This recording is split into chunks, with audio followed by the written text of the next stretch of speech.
In today's clip, I'm going to give my thoughts on the lovely new version of Mortal Kombat, right now in 2021, warts and all.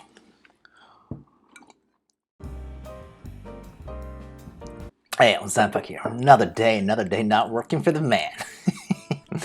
Now look, I've been a fan of the Mortal Kombat properties for years. Now, I want to be clear, I'm not a huge fan of the games because they don't hold a candle to the deliberate style of the Street Fighter franchise.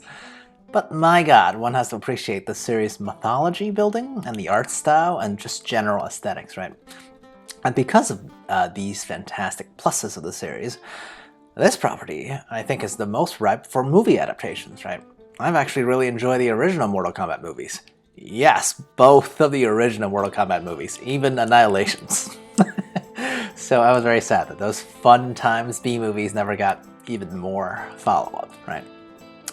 Hey, but now it's more than a decade later, we've got this 2021 reboot, and boy, I was excited. I watched it immediately.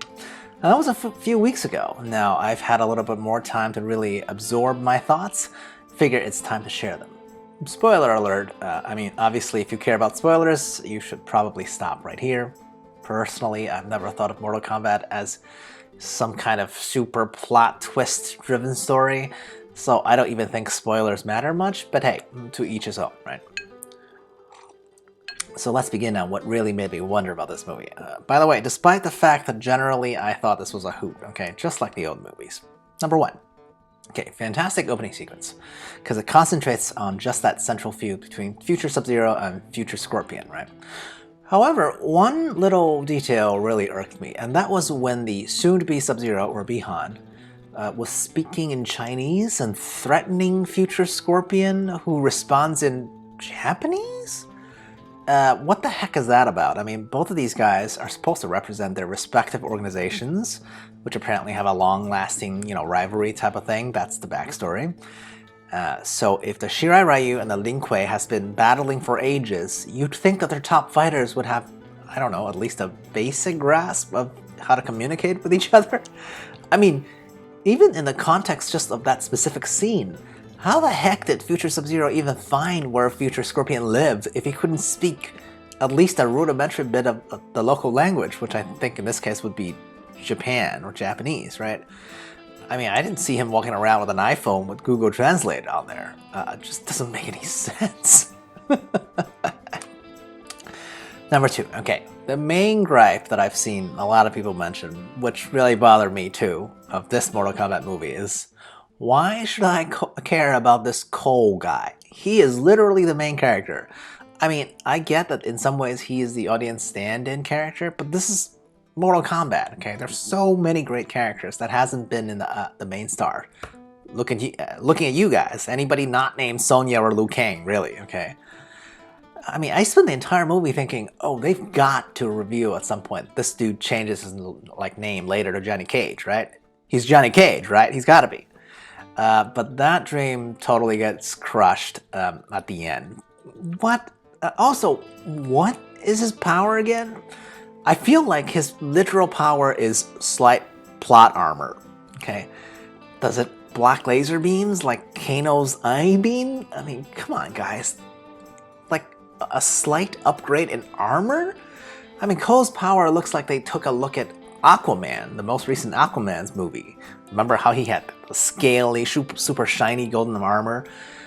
It was like they looked at that and they said, oh, we'll take a slightly crappier matte version of that. Yes, please. What? And why did Cole get to take out Goro of all people? Oh my god.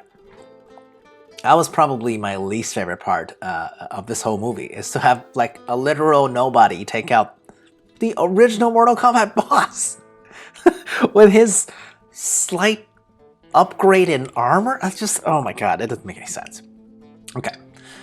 Number three, I was super curious why they brought back Natara back out of all the random characters introduced prior to the most recent in-game universe reboot. I mean, I liked her design, right? Because she looks like a vampire with wings, so very cool. But honestly, I didn't think she was anyone's favorite, so to introduce her, of all people, as one of the bad guys' primary henchwoman seemed like an odd choice.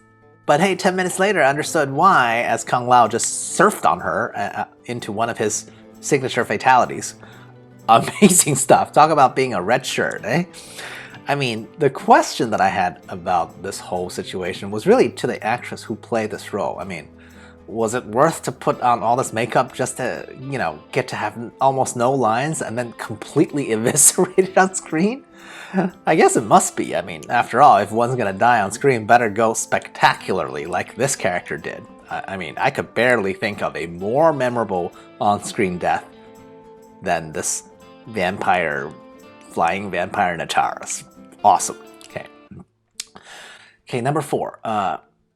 Oh yes, after the great Natara death scene was followed by a moment where Kung Lao was dispatched by Shang Tsung very quickly. Now this actually quite bothered me because Shang Tsung just did his like soul steal move. He holds the other guy and just steals his soul. Signature move, yes, but he one-shotted Kung Lao. Wait, so the only requirement of such a powerful move is just like a physical grab? This seems absolutely ridiculous because Mortal Kombat is a primarily melee tournament, right? People are fighting hand to hand. How the heck should most people avoid simply being grabbed one time in a whole match? I mean, this just seems extremely unfair. And if someone as well trained as Kung Lao can get one-shotted, like what chances do the rest of our heroes have? I mean, outside of, obviously, an upgraded plot armor, right? So the suspension of disbelief was very high for me on this one. Oh, tangent time, I want to add. What was Kung Lao's power again? I assume the tossable hat wasn't an actual power.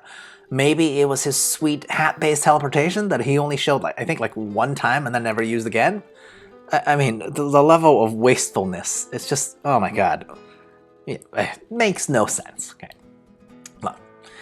Number 5. I am super psyched that Shang Tsung basically hinted that any of the bad guys killed in this movie will likely be able to come back, since the dead just goes into one of the other worlds in the Mortal Kombat mythos. But I would like to point out that in the games, what happens is that if they get killed, they become like revenants. And their color scheme becomes all like black and gray and decomposing looking, right?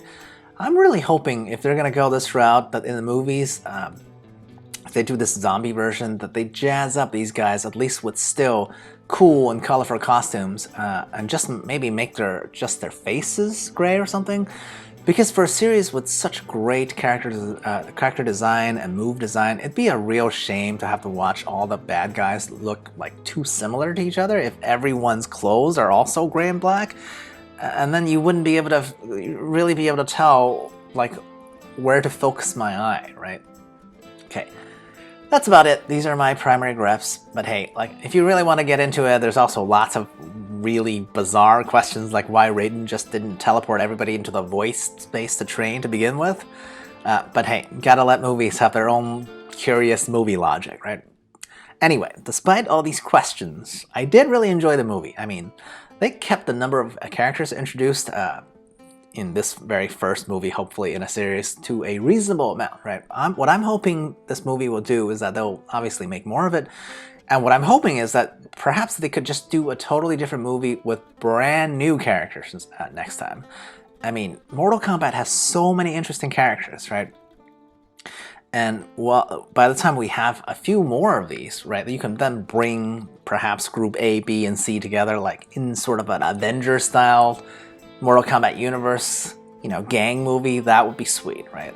Personally, I'd love to see Aaron Black, the Western-style sharpshooter guy, or maybe a movie more about like Quan Chi, who is kind of like Shang Tsung's frenemy. You know, he's bald.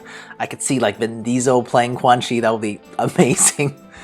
Anyway, the streaming wars are in full force these days, and I sure hope that means that HBO Max will use some of its massive amount of resources to make the Mortal Kombat universe really happen. What do you guys think? Please comment, like, share, and all that boom wacko below. Okay, yes, I just made that word up.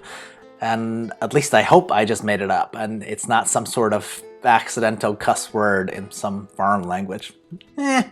Cheers.